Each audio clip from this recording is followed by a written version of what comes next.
Joining us now is Robert Irwin himself. What's up, Robert? Hi, Kitty. G'day. Robert, you're making me nervous right there, man. Your show, crikey!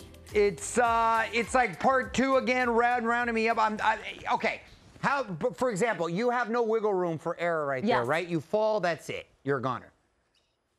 100%. That's it. I mean, you're literally standing in front of one of the most powerful predators on the planet. I love watching that footage. It gets me so excited. And that's the thing. I mean, it's on wet ground. You're cornered in. You've got a wall behind you. If you fall over, that is it.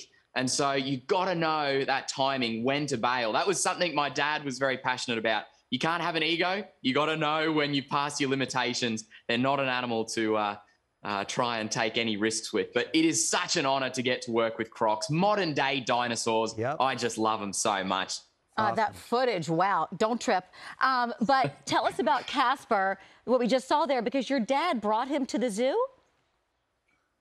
That's true, yeah. Casper is actually a very unique crocodile. So he's a leucistic croc. Most of the time, crocs have that, really dark kind of green, grey mottled coloration. They're a camouflage predator.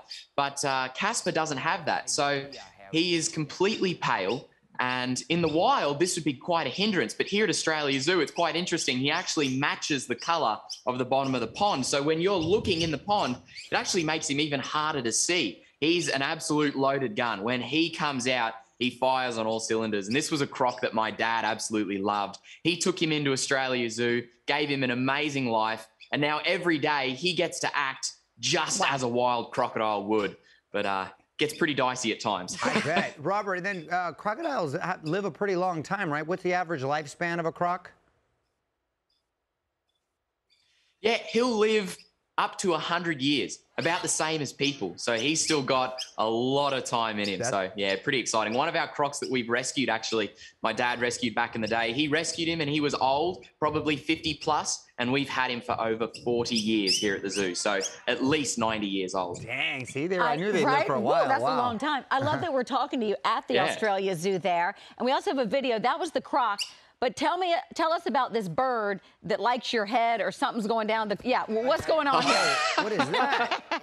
Okay, well that's. If you think the crocodiles are dangerous, that bird is 10 times more dangerous, mate. Honestly. So that's called a curlew, a tiny little bird, only about this big, and they're actually pretty rare to see in broad daylight. They're a nocturnal species. This is at one of our conservation properties, a wildlife refuge that we have in Outback Australia. This isn't one of ours. This is not at the zoo. This is a completely wild bird that decided she really hates me. Her name's Emily. I love her, but she doesn't like me very much.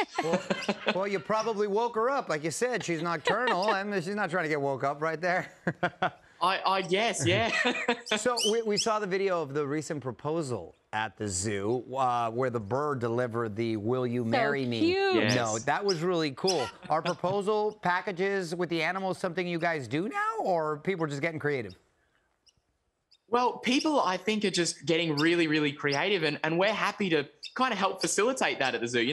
Valentine's Day and everything, it's the time of year for it, and there's been some truly beautiful proposals, and I think that it's pretty special if you love wildlife. You come into Australia Zoo, this gorgeous animal sanctuary. There's beautiful gardens. It's so peaceful, and I can see how it would be kind of romantic for people, and especially when you can get animals involved. It's a pretty unique way to propose. We were very, very excited to see that. And after the thing you don't see in that footage, it was in our big auditorium called the Crocoseum.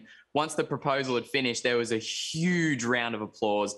Everyone was just so excited, cheering, and it was one of the most special moments ever. That's cool. Robert, I'm obsessed with Bindi's daughter, little Gracie. The pictures you post with her, that face, what would your dad think about her? She is just too much cuteness for one little person. She is just the cutest little baby in the world.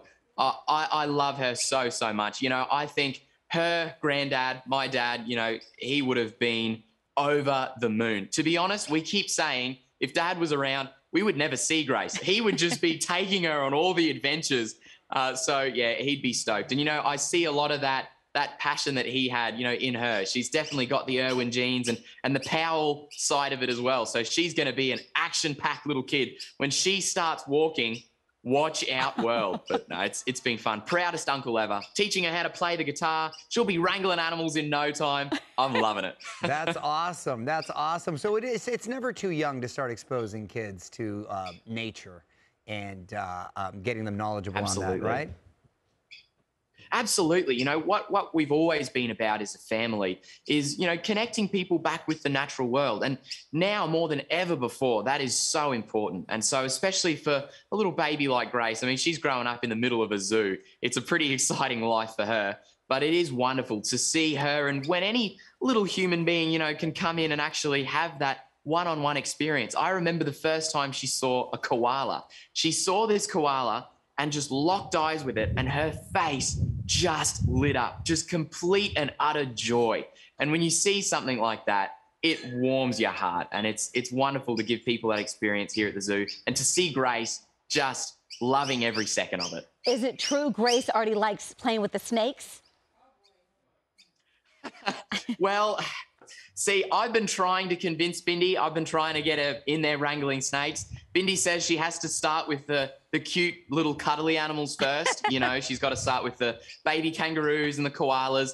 I think she should just, you know, go straight for the snakes. But I think we got to stage it. We'll wait until she's walking first. Face, Mario. Oh. Is it true that I hear you might be down to follow in your sister's footsteps and do Dancing with the Stars? Would you be up for that? Woo! That's the rumor. That's the rumor, isn't it? Yeah. You know what? I reckon. Let's do it. I'm keen. I'm ready. I got my dancing shoes on. I couldn't dance to save me life, but mate, I'll give it a go for sure. But wait, Bindi won. Running from Crocs. I've got the fitness.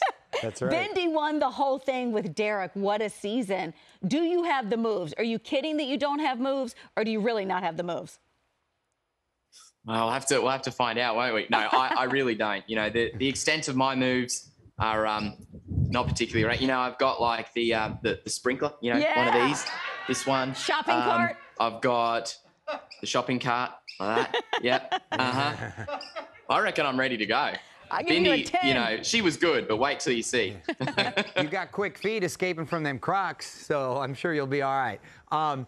Switching gears, That's it, mate. you chatted with Prince William a few months ago to discuss conservation, climate change, some other topics. During the interview, he said that your dad would be very proud of you and what you're doing. How'd that make you feel hearing that? Oh, that absolutely meant the world. It was such a huge honor for me to talk to Prince William. He's an incredible advocate for the environment and for conservation. And I definitely feel like we share a lot in common, especially that passion for conservation and for protecting our natural world. But to hear that, it really meant everything. You know, it's very, very hard when you lose a parent, and especially, you know, my dad, he was a force of nature, the most enthusiastic, passionate person I know. And, you know, it really does mean a lot, especially coming from someone like him, to say that my dad would be proud. I strive every single day to make him proud. And I hope more than anything that I can continue his mission and make sure his legacy and his message continues on forever. So yeah, it really went straight to my heart. Well, you're doing a great job, Robert. Keep up the great work, my friend, and hopefully we'll see you here in the States soon. Listen, you can catch Crikey, It's the Irwins, Season 4 on Animal Planet and Discovery Plus.